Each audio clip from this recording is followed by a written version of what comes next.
Hi guys, it's Sybil, and today I'm going to be letting you in on how I mastered the new TOEFL writing section. Many of you may have seen my previous TOEFL writing video where I went over all of my key tips for TOEFL writing.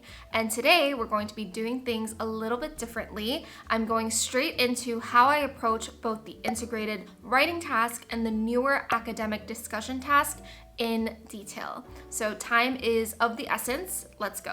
So starting off strong, we're going to be talking about the integrated writing task. And I want to begin by mentioning my own time management strategy. So for this task, I like to allocate 18 minutes to actually writing the essay and then 2 minutes to reviewing my finished essay. Now you might be thinking, Sybil, how are you not allocating time to plan and structure your essay? Well, it's because I have a super effective note-taking strategy that can immediately translate my notes into a template for my essay. And I'm going to be sharing that note-taking strategy with you guys in just a second. But before that, let's talk about our approach. So we start off the integrated writing section by reading through a passage. And at the same time, I'm taking some notes, but they're very rough, concise, and quick. This is because this passage will still be staying on your screen when you start writing the essay. You can always reference back, so don't worry about having the most detailed notes. When I'm reading through, I'm hyper-focused on catching two things. So the first is the author's main argument, and the second is the author's 3 supporting points. And in my notes, I'll write down the author's main argument at the very top of my paper, and then my 3 supporting points underneath in bullet point form.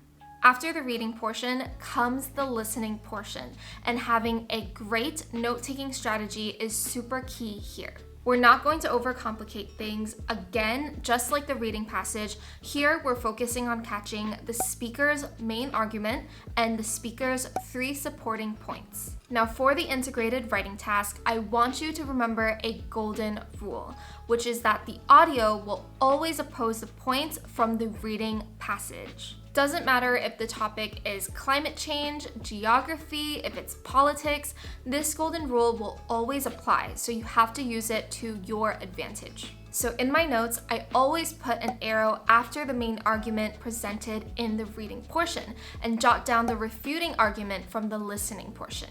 And for the 3 supporting points, I do the exact same thing. I put an arrow after the points from the reading portion and jot down the refuting points from the listening portion. This note-taking format is super effective because it immediately generates this crystal clear structure of what your essay is going to look like, which saves you a lot of time. Now, how exactly do our notes translate into a cohesive essay? Now, this is where a template comes into play. So looking at our notes, it's pretty clear that first we're going to have an introduction where we discuss the main arguments presented in the reading and in the audio. Following that, we have 3 body paragraphs for our supporting reasons, and lastly, we add a short conclusion at the very end. So for the introduction, I always like to start with 1 sentence to really introduce the topic and acknowledge its complexity. This can be a very general statement. So let's say today the topic we have at hand is wind energy. Then a good sentence would be, the topic of wind energy is highly debated, with some arguing that it offers significant advantages while others believe it has certain limitations. Right after that, we're going to include a sentence to state the author's main argument.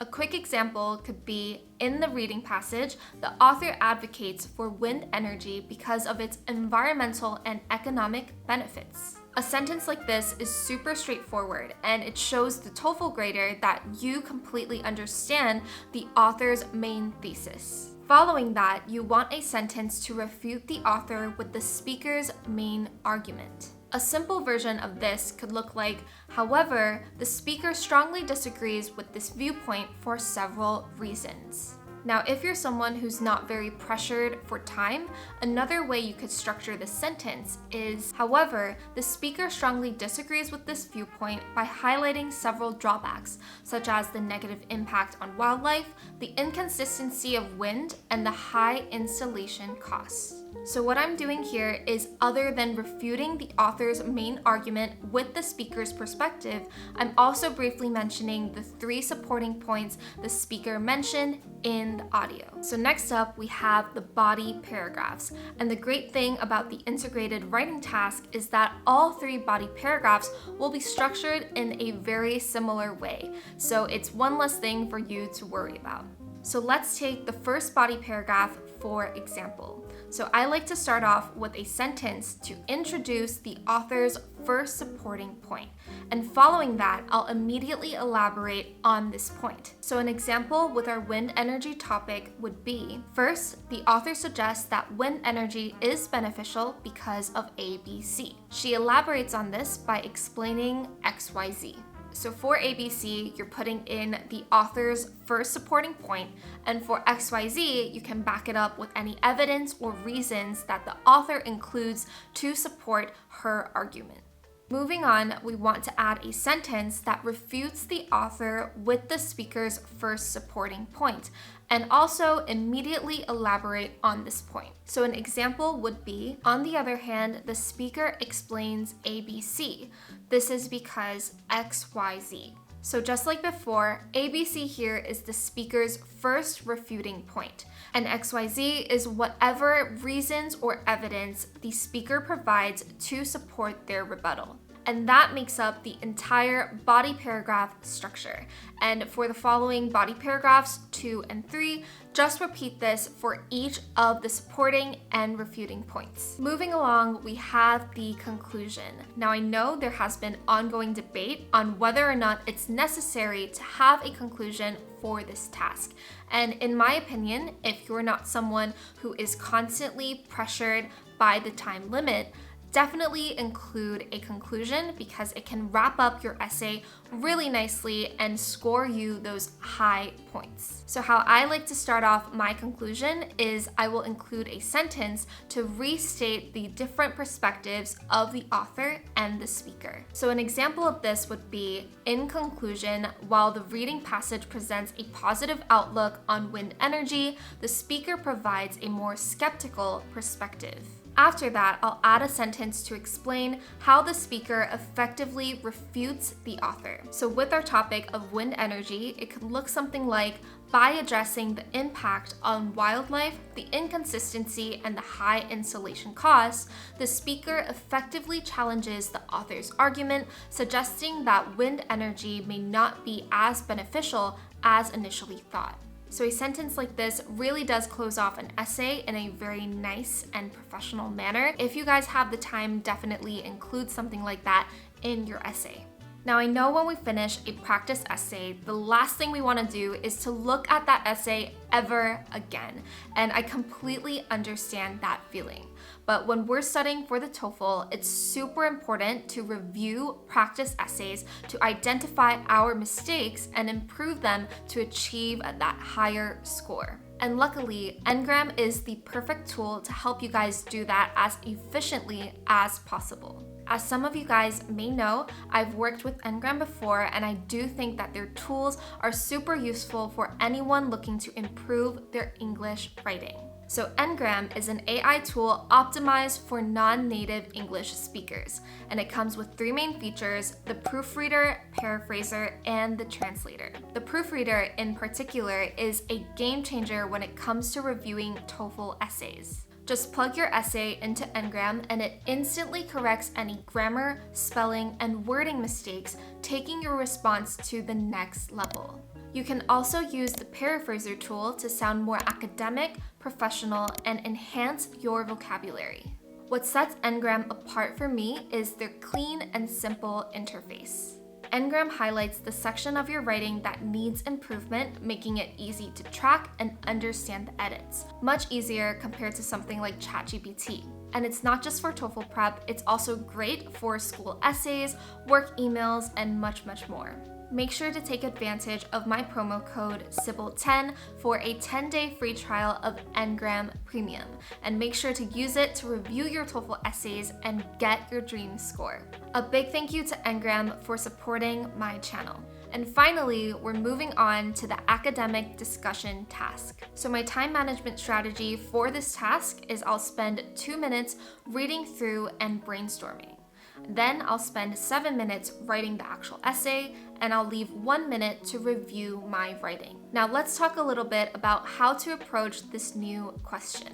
You want to start off by reading the question posed by the teacher and then the opinions presented by the students in the discussion. When you're doing this, focus on understanding the unique perspective the two students are bringing to the table. This is because the main purpose of the academic discussion task is for you to bring fresh, new ideas to the table. So you want to make sure that your argument does not repeat something that another student has already brought up. I also want to remind you guys to not get too stressed when you're brainstorming your argument for this question.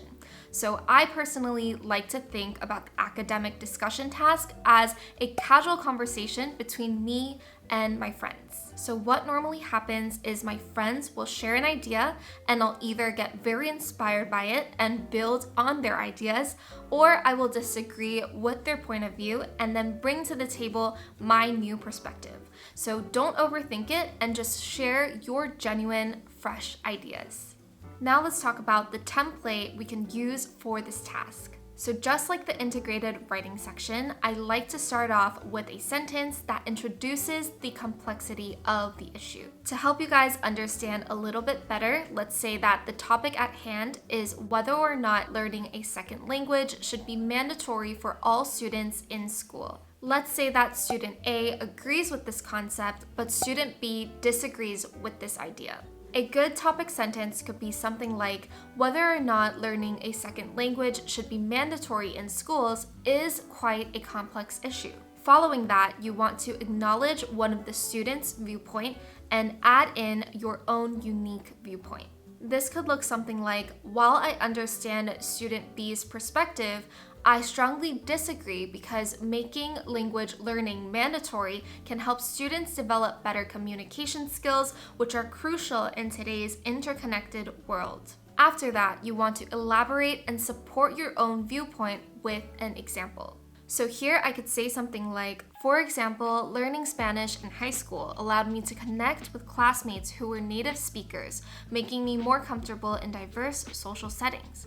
Later, it opened up internship opportunities with a company that valued bilingual employees, giving me a competitive edge in the job market. This shows how language learning not only improves communication, but also expands professional opportunities. To wrap things up, you want to include a concluding statement where you restate your thesis, and it can be very short but effective. A good example for a topic would be, therefore, I believe schools should require students to learn a second language. A simple concluding statement like that is already very sufficient. So that is everything I have to share with you guys today. And if you guys have any other questions or concerns about the TOEFL writing section, make sure to comment them down below and I will try my best to help you guys out. Recently, I've also been thinking about creating some videos on how to improve your English speaking and writing apart from the TOEFL exam. So if that's something you guys are interested in as non-native speakers, then please comment down below to let me know and I can get started on that. Also, make sure to check out Engram with my promo code Sybil10 linked in my description box. Like always, I'm wishing you guys all the best on your upcoming exams, and I will see you guys in the next one.